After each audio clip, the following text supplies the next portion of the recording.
The annexation of Texas by the United States in 1845 placed the nation on a path toward conflict with Mexico. The ensuing Mexican-American War, which lasted from 1846 to 1848, culminated in a decisive victory for the United States.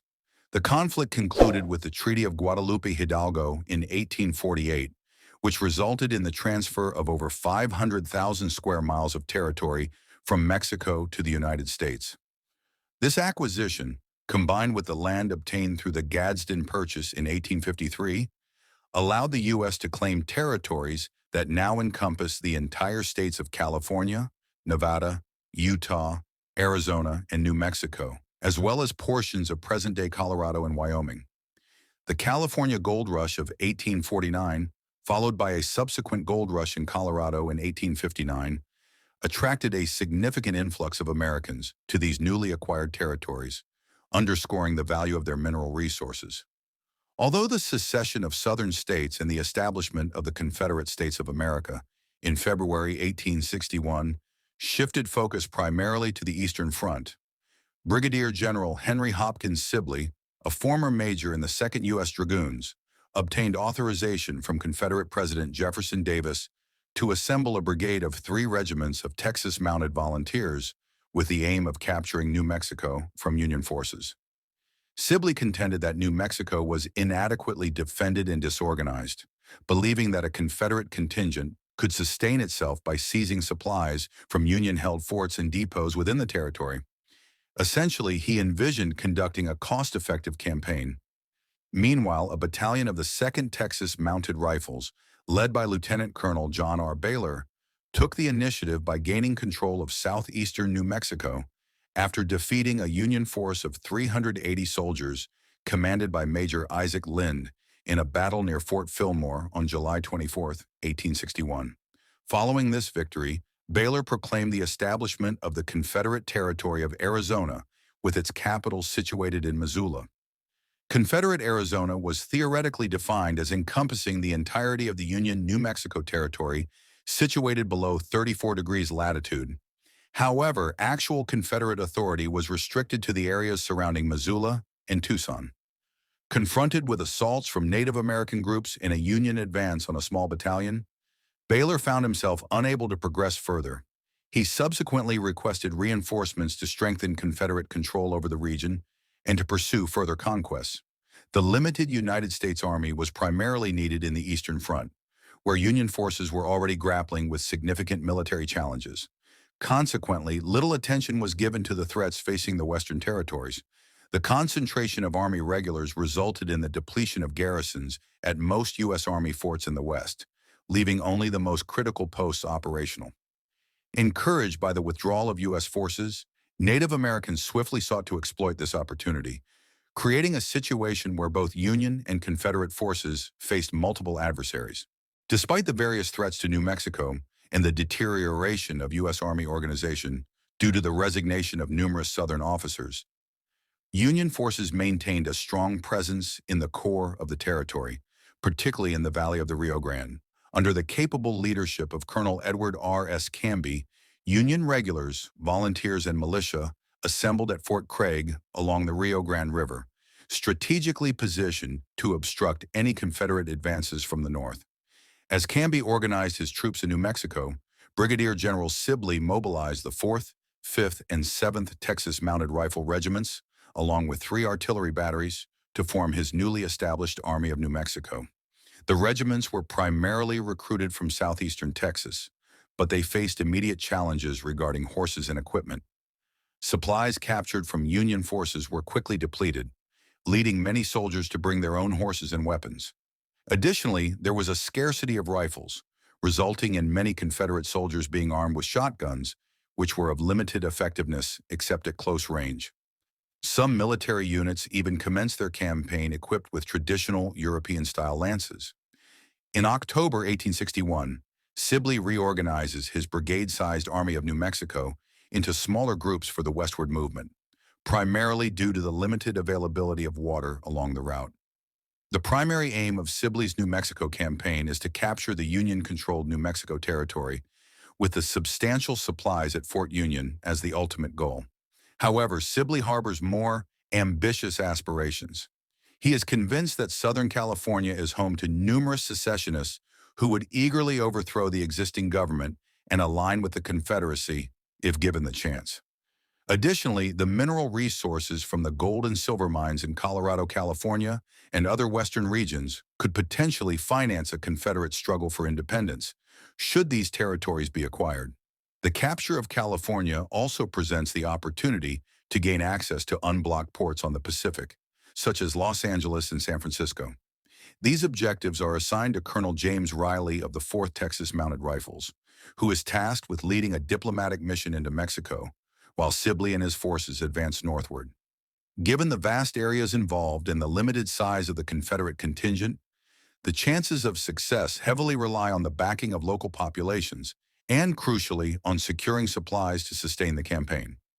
The Confederate troops initiate their westward march towards Missoula, New Mexico, passing through Fort Bliss, Texas, in early November 1861, with the final detachments arriving by late December. On December 20th, 1861, Sibley issues a proclamation to the residents of the New Mexico Territory, the southern part of which is designated as the Confederate Territory of Arizona. This proclamation, aimed at winning over the local populace, includes assurances of safety and compensation for necessary supplies. However, these assurances are quickly undermined as some Texas troops resort to taking what they require from the local residents. Sibley cautions the local men against providing assistance to the Union forces. Nevertheless, the considerable presence of New Mexico troops within Colonel Canby's assembled Union forces suggests that his warning has been largely ignored. In February, after integrating Lieutenant Colonel Baylor's battalion from the 2nd Texas Mounted Rifles and several locally recruited Confederate units into his command, Sibley's newly designated Army of New Mexico advances northward along the Rio Grande River towards the Union-held Fort Craig. Sibley's strategy relies on capturing Union supplies, including clothing, munitions, and food. The Confederate Army travels with minimal provisions, and foraging yields limited benefits due to the harsh conditions of the New Mexico desert. While the valley of the Rio Grande serves as the primary agricultural region of the territory, the vast number of Confederate troops would quickly deplete local resources if they were to forage extensively, jeopardizing the sustenance of the existing New Mexican population. To sustain his army, Sibley must capture Fort Craig, which would allow him to replenish his supplies at the expense of the Federals and maintain his lines of communication as he continues his advance northward. Colonel Edward Canby remains vigilant regarding Confederate movements and their strength, aided by active Union patrols. However, Canby harbors doubts about the dependability of the New Mexico volunteers and the territorial militia summoned to support his regular army units. He has already withheld several companies of regular troops from being sent back to the east, and the uncertain quality of the volunteers and militia occupies his thoughts during the early months of 1862. The first encounter between Colonel Canby's Federal Department of New Mexico and Brigadier General Sibley's Army of New Mexico occurs at the Battle of Val Verde, also known as the Battle of Val Verde Ford, on February 20th and 21st, 1862. Although Sibley's army achieves a tactical victory in this engagement, the outcome represents a strategic setback for the Confederates. Sibley's army experiences a 10% casualty rate, but fails to disrupt Union supply lines and does not capture Fort Craig, which holds a significant stockpile of provisions. In a campaign focused on securing supplies, any outcome short of a decisive victory is considered a defeat. The Union suffers a 17% casualty rate at the Battle of Val Verde, along with the loss of 6 artillery pieces under Captain Alexander McRae's command. Colonel Canby recognizes that controlling Fort Craig is crucial for the region's security. Although the tactical setback at Val Verde is disheartening, the regular Army officer understands that time and conditions are advantageous for his forces. In essence, Colonel Canby can afford to bide his time for more favorable conditions. After Canby declines a request for the surrender of Fort Craig, Sibley takes a strategic risk by leaving a substantial enemy force in a well-supplied fortification behind him, which is critical to his lines of communication and supply with the Missoula Valley and San Antonio. In truth, Brigadier General Sibley has limited options, as he cannot afford to lay siege to the fort without risking the loss of its essential supplies. He must continue his campaign to secure food, clothing, ammunition, and federal caches further north. Following the Battle of Val Verde, Canby dispatches a staff officer north with orders to eliminate all supplies and munitions in the path of the advancing Confederate Army. Nevertheless, Sibley's forces managed to capture hundreds of muskets and food supplies after defeating a regiment of New Mexico militia north of Fort Craig.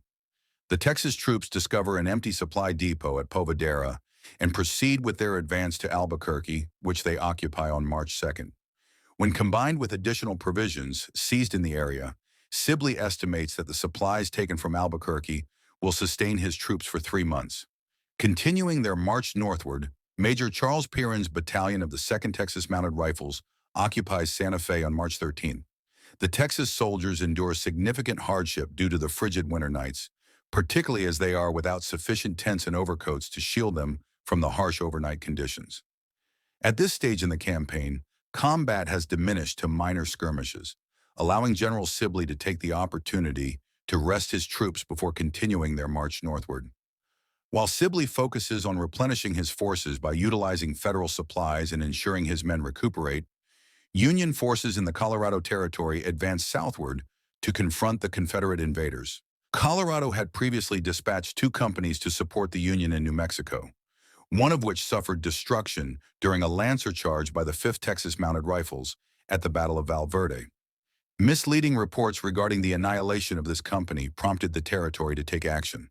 Consequently, the 1st Colorado Volunteer Regiment, led by Colonel John P. Slough, a lawyer from Denver, was sent to join Colonel Canby's command in New Mexico. Upon their arrival at Fort Union, the 1st Colorado had already established a reputation for their boldness, having conducted raids on the sutler stores and the post itself. To keep his men engaged, Colonel Slough quickly implemented a strategy of offensive raids against the enemy, setting out with his troops towards Bernal Springs, from which they could disrupt the Confederate forces advancing from Santa Fe. Slough's advancing troops included his own 1st Colorado, along with a composite battalion formed from an independent Colorado infantry company, the 5th U.S. Infantry, a battalion of regular U.S. cavalry, and 2 artillery batteries. In total, this force comprised just over 1,300 soldiers. Major Charles L. Piron, commanding the Confederate forces in Santa Fe, becomes aware of Colonel Slough's maneuvers and mobilizes to challenge the Federal advance with 300 troops from his 2nd Texas Mounted Rifles, along with additional units from the 5th Texas Mounted Rifles. This sets the stage for a confrontation between Union and Confederate forces at Glorieta Pass, located just outside Santa Fe.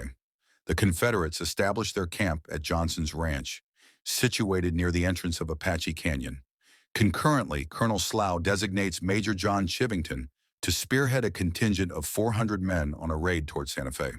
The Union forces set up camp at Kozlowski's Ranch, positioned close enough to the Confederate troops that enemy pickets are reported in the vicinity. The terrain is narrow, characterized by steep inclines flanking the Santa Fe Trail, which runs along the valley floor. The Battle of Glorieta Pass commences on March 26, 1862, as Major Chivington's troops advance westward into Apache Canyon, targeting the Confederate encampment at Johnson's Ranch. During their advance, they capture Confederate pickets, allowing them to launch a surprise attack on Major Piron's Texas Battalion, which has received reinforcements in the form of 2 artillery pieces. Chivington strategically positions his troops on the slopes flanking his location to encircle the enemy. The Confederates begin to retreat down the canyon towards their reinforcements. As Chivington pursues them through Apache Canyon, he employs a similar tactical formation as in the earlier engagement. Following a brief skirmish, which includes an ineffective cavalry charge by Union forces, the Texas troops withdraw back to Johnson's Ranch, their original starting point for the day. Although the battle in Apache Canyon results in few casualties, the most notable outcome is the Confederate loss of a quarter of their forces as prisoners. To secure the captured soldiers, replenish canteens, and tend to the livestock, Chivington orders a return to his earlier position at Kozlowski's Ranch. The conflict at Apache Canyon has concluded with a Union victory, primarily attributed to the capture of Confederate pickets, which provided the Union forces with a tactical advantage during the assault. The Texans suffered significant losses, resulting in a high number of prisoners, Yet the outcome of the day's engagement remains inconclusive. Both factions are now cognizant of their opponent's proximity and promptly begin to gather reinforcements to re-engage in combat. The following day, March the 27th, is predominantly dedicated to assembling additional troops in preparation for a more extensive confrontation scheduled for the next day. Colonel Slough is organizing his forces for an advance along the Santa Fe Trail, structuring his troops into two divisions: the mounted troops, consisting of 5 companies from the 1st Colorado and 2 artillery batteries, totaling approximately 800 soldiers under Slough's direct command. The remaining contingent, nearly 500 troops, is assigned to Major John Chivington, who will utilize them as a flanking unit.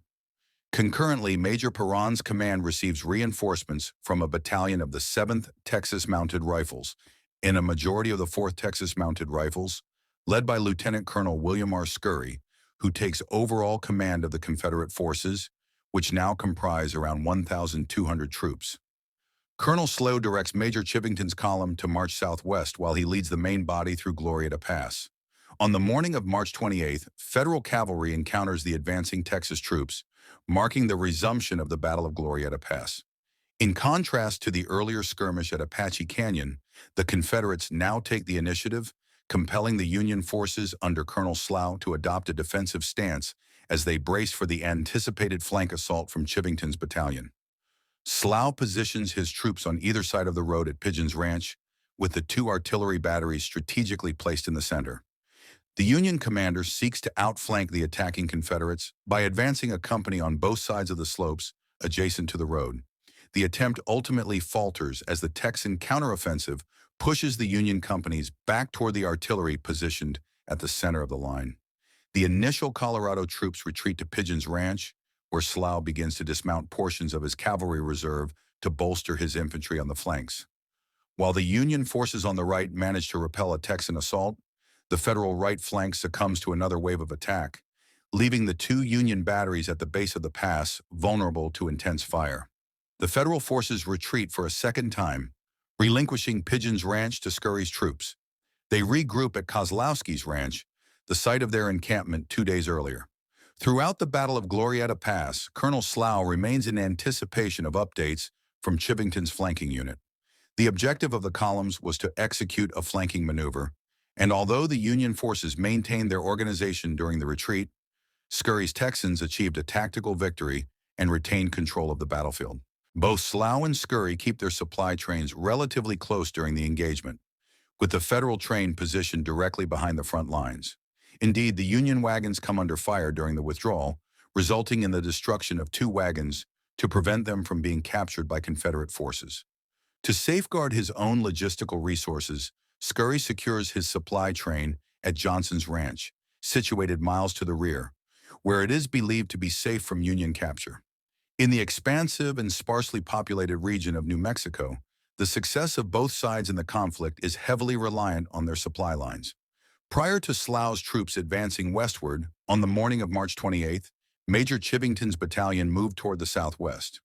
Accompanied by Lieutenant Colonel Manuel Antonio Chavez of the 2nd New Mexico Volunteers, a local of the Glorieta Pass area, Chivington's force reaches the elevated terrain above Johnson's Ranch in the early afternoon of that same day. From their vantage point atop the cliffs overlooking the ranch, Chivington and Colonel Chavez enjoy a breathtaking view of the entire Confederate supply train. Scurry, confident in the train's safety due to its distance from the front lines, has stationed only a few hundred troops to guard it. Most of these guards are either ill, injured, or otherwise unfit to join the main force engaged in combat against Slough's troops, making their role as supply train protectors a relatively light duty. Within half an hour, Major Chivington's forces descend from the steep cliffs and swiftly disperse the small contingent of Texas troops assigned to protect the train. With minimal losses on his side, Chivington successfully captures Scurry's supply train, consolidates the wagons, and sets them ablaze along with their contents. To avoid a potential attack on the Confederate rear, Chivington's battalion returns to Kozlowski's Ranch to rejoin Colonel Slough's main column. Weary and with half of their field officers either dead or injured, the Confederates are unable to mount a pursuit. The battle concludes. While the Confederate Army of New Mexico achieves a tactical victory at the Battle of Glorieta Pass, this success yields no strategic advantage. Slough's retreat to Kozlowski's ranch leaves Scurry in command of the battlefield. Enduring hunger in the harsh winter conditions of the southwestern desert, the Texas troops find themselves deep within enemy territory, far removed from any possibility of resupply or reinforcements. Following the news of the supply train's loss, Scurry makes the challenging choice to withdraw his forces back to Santa Fe instead of advancing towards Fort Union. In the wake of the conflict at Glorieta Pass, the Confederates are so lacking in equipment that during a truce after the battle, they must borrow tools from Colonel Slough's Colorado troops to enter their own fallen soldiers. By April 1862, Sibley's New Mexico campaign had already begun to deteriorate. Despite having secured victories in every significant battle up to that point, the strategic outlook for Sibley's Army of New Mexico was grim. With Colonel Slough's forces posing a threat from the north and Colonel Canby's troops advancing from the south, Sibley faced the imminent risk of encirclement and annihilation. The Confederates ultimately abandoned Santa Fe and eventually the entire New Mexico territory. While the Battle of Glorieta Pass is considered a tactical victory for the Confederates, it represents a significant strategic defeat for them, often referred to as the Gettysburg of the West. This battle would play a crucial role in solidifying the Union's control over New Mexico and the broader southwestern United States for the duration of the war. Thanks for watching, like and subscribe to our channel.